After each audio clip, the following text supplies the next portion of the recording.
कैसा हुआ? Sir exam काफ़ी अच्छा था, उसके हिसाब से अगर देखा जाए तो काफ़ी अच्छा एग्ज़ाम है। उसके हिसाब से अगर देखा जाए तो मैथ थोड़ा टफ था उसके ये निकाल दूँ मैथ। उसके बाद में मैथ में भी पूरा लॉजिक वाले सवाल थे और रीजनिंग तो काफ़ी लॉजिक वाली थी, उसके हिसाब से काफ़ी अच्छा एग्ज़ाम रहा।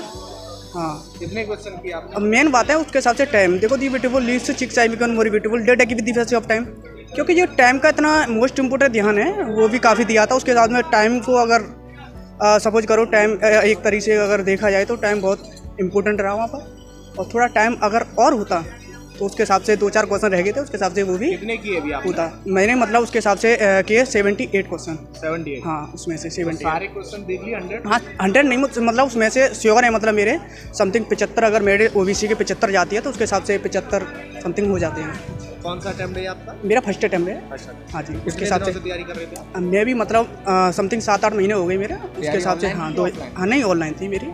उसके हिसाब से घर पे भी स्टडी और लाइब्रेरी में मतलब उसके हिसाब से 9-10 घंटे लाइब्रेरी में निकल चुका हूँ मैं, और काफ़ी बढ़िया रहा यहाँ तक है। अच्छा, तैयारी करने के दौरान प्रैक्टिस सेट लगाते थे? नहीं, प्रैक्टिस सेट भी मेरे लगा चुके हैं। प्रैक्टिस सेट अंकित भाटिया से मतलब प्रैक्टिस सेट है, वो भी लगा चुका हूँ काफ़ी। कुछ एग्जाम में प्रीवियस ईयर से कुछ आया?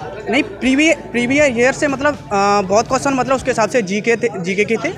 उसके हिसाब से देखा जाए तो एक तो मतलब उसके करंट अफेयर्स इतनी नहीं थी, करंट अफेयर्स थोड़ी थी, मतलब उसके बाद दो क्वेश्चन करंट अफेयर्स थे। इतनी करंट मैं कह रहा था मतलब करंट अफेयर्स बहुत सी आएगी, उसके हिसाब से इतनी करंट अफेयर्स नहीं थी। अच्छा, ओवरऑल चारों पोर्शंस की बात की जाए, 4 पोर्शन है टोटल? हाँ, पूरे चार सब्जेक्ट हैं। आपको चारों पोर्शन में कौन सा पोर्शन टफ लगा, कौन सा इजी? देखो मतलब इजी तो देखो सर, अगर हम तैयारी करें ना तो सारे, अगर इजी तो देखो तैयारी के ऊपर होता है। अगर हम तैयारी करें तो कोई भी टफ नहीं है और नहीं कोई इजी।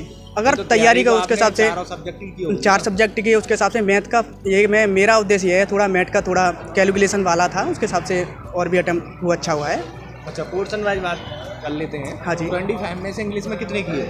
इंग्लिश में सबसे मेरे 19 क्वेश्चन इंग्लिश में हुए। क्या क्या आया था इंग्लिश में? इंग्लिश में सिनोनियम से, एंटोनियम से, और एक डायरेक्ट इनडायरेक्ट क्वेश्चन था उसके हिसाब से, और उसके हिसाब से वन वर्ड नहीं था समथिंग। करेक्टली स्पेलिंग मतलब 2 क्वेश्चन थे करेक्टली स्पेलिंग के। उसके बाद में हाँ मतलब उसके हिसाब से अगर देखे जाए तो। और रीजनिंग में किस चैप्टर से ज़्यादा? रीजनिंग में ज़्यादातर रीजनिंग पे नंबर सिस्टम से ज़्यादा क्वेश्चन थे। रीजनिंग में मतलब 5 से 6 क्वेश्चन नंबर सिस्टम से थे। हाँ, और उसके बाद में और रिलेशन वाला एक भी चैप्टर रिलेशन से कोई क्वेश्चन नहीं आया उसके हिसाब से, और भी काफ़ी बहुत से चैप्टर है उसके हिसाब से अगर देखा जाए। मैथ में कितने किए 25 में? मैथ में मेरा मतलब बोल तो रहा हूँ, मैथ में इतना नहीं हो पाया समथिंग। मैथ में मेरा 17 क्वेश्चन मैथ में से करेक्टली हो गए। जीके में कितने किए लास्ट? जीके के समथिंग उसके हिसाब से देखा जाए तो जीके के क्वेश्चन से याद है जीके से कुछ? क्वेश्चन से याद है जीके से? जीके के से एक तो मतलब ओडम स्थित कहाँ पर स्थित है, केरल में। ये भी क्वेश्चन था उसके हिसाब से। नीरज चोपड़ा से क्वेश्चन था कोई? कौन सा वाला? नीरज चोपड़ा से। हाँ, नीरज चोपड़ा से यहाँ की क्वेश्चन था ये। नीरज चोपड़ा वाला कोई आईपीएल उसके हाँ मतलब आईपीएल मतलब नीरज चोपड़ा ही चौथा वाला ऑप्शन था इसमें। नीरज चोपड़ा मतलब चौथा वाला। रन कुछ करके मतलब इसके रन खिलाएंगे इस पर। अच्छा, ओवरऑल देखा जाए तो इस एग्जाम को आप किस कैटेगरी में रखना चाहोगे? देखो अगर उसके हिसाब से अगर देखा जाए इजी, मॉडरेट या tough? The fountain always looks happy and beautiful. सबसे पहले तो अपने आप को मतलब ऐसा महसूस करो जो मतलब कुल मिला के पेपर तो निकल ही जाएगा, उसके हिसाब से प्रयास करो। मैं तो सबसे यही कहना चाहूँगा, क्योंकि अगर तैयारी करें तो कोई भी चीज़ ऐसी नहीं है जो मतलब असंभव चली है। सब अगर तैयारी के उद्देश्य से मतलब तुम कितना घंटा पढ़ाई के लिए निकाल रहे हो, 2 घंटे 4 घंटे 6 घंटे समझो उसके लिए है, तो बस मैं सब लास्ट क्वेश्चन। हाँ जी। अग्निपथ योजना के बारे में जानते हो? नहीं सर, अगर कहा जाए तो अग्निपथ योजना वैसे अगर हम देखें मतलब अच्छा है कुल मिला के। देखो अग्निपथ के योजना के माध्यम से जो मतलब आगे भी हैं, मतलब उसके भविष्य में भी मतलब उसके बाद में जैसे कि किसी भी तरह दूसरी पोस्टिंग होती है। नहीं, एक मिनट, अग्निपथ योजना के बारे में जानते हो? हाँ जी, 4 साल की। क्या योजना है ये मतलब 4 साल की योजना है समथिंग, 4 साल की। क्या क्या होगा इसमें? 4 साल की होगी, उसके हिसाब से जो मिले मतलब उसके हिसाब से रिटायरमेंट में जो मिलता है 12 लाख समथिंग, उसके हिसाब से तो इतना। आपके अकॉर्डिंग ये सही है योजना? हाँ, उसके हिसाब से ठीक तो नहीं है। उसके हिसाब से अगर देखा जाए तो जो कर रहे हैं हमारे प्रधानमंत्री नरेंद्र मोदी जी अच्छा ही कर रहे हैं, उसके हिसाब से मेरे अकॉर्डिंग तो फिलहाल में ठीक नहीं है। अब ये 4 साल में हम क्या कर सकते हैं ये बताइएगा? कुछ नहीं कर सकते 4 साल में। अच्छा, हाँ जी। आपको इसमें कुछ सुझाव देने हो तो क्या देना? अब देखो सुझाव की बात है तो एक्चुअली सुझाव तो मैं इसमें कुछ नहीं देना चाहूँगा। Best of luck. Thank you. कितने किए थे? 23 क्वेश्चन। कुछ क्वेश्चन याद है? हाँ, 2 क्वेश्चन थे वो अनुपात समानुपात वाले। नहीं, जीके की बात की। जीके की एक नीरज चोपड़ा से आया था, गोल्ड मेडल मिला था। और आईपीएल से कोई क्वेश्चन आया था?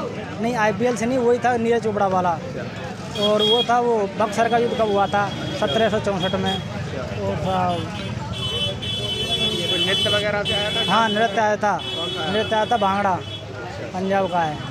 और हिस्ट्री में और क्या क्या आया था? हिस्ट्री में आया था एक क्वेश्चन आया था, वो मैं करके नहीं आया, मालूम था। कन्नौज का मतलब शेर था और हुमायूं के बीच में कौन सा युद्ध लड़ा गया था, सन डेट दे रखी थी, वो मुझे मालूम नहीं था उसे। ये करंट अफेयर्स के कितने क्वेश्चन आ रहे हैं लगभग? करंट अफेयर का 2 क्वेश्चन आए थे। किस ईयर के होंगे लगभग? 2022 से आ रहे हैं? हाँ, 22 का ही था। एक तो वो आया था वो जो बजट पेश हुआ वो किसके मतलब हुआ था। और एक महात्मा गांधी नरेगा का ना कितने दिन का होता है, वो 100 दिन का, वो सही था। और ये आपका कोई जनगणना से क्वेश्चन आया? नहीं, जनगणना से। अच्छा, अब मैथ की बात की जाए। मैथ में कितने की है 25 में से? 23। 23। हाँ। तो एडवांस मैथ से आ रहे हैं क्वेश्चन? नहीं, एडवांस का एक भी क्वेश्चन नहीं है। अच्छा, एक भी नहीं। अर्थमेटिक से किस टॉपिक से ज़्यादा क्वेश्चन देखने को मिले? अर्थमेटिक से एक क्वेश्चन था। हाँ। और रीजनिंग का लेवल कैसा रहा? रीजनिंग का सही था। 2-3 क्वेश्चन ऐसे थे वो पल्ले ही नहीं पड़े। हाँ। समझ में ही नहीं आई। हाँ। और इंग्लिश में कितने की है 25 में से? इंग्लिश में 23। इंग्लिश का लेवल कैसा लगा? इंग्लिश का सही था। जो एंटोनिम वो सिनोनिम थे वो मतलब एक गलत था मेरा, और एंटोनिम वगैरह और स्पॉट एरर वगैरह ये सही थी। अच्छा, अगर आपको ये खबर अच्छी लगी है तो इसे लाइक कर शेयर जरूर करें, और अभी तक आपने इस चैनल को सब्सक्राइब नहीं किया है तो चैनल को सब्सक्राइब कर बेल आइकन जरूर से दबाएं।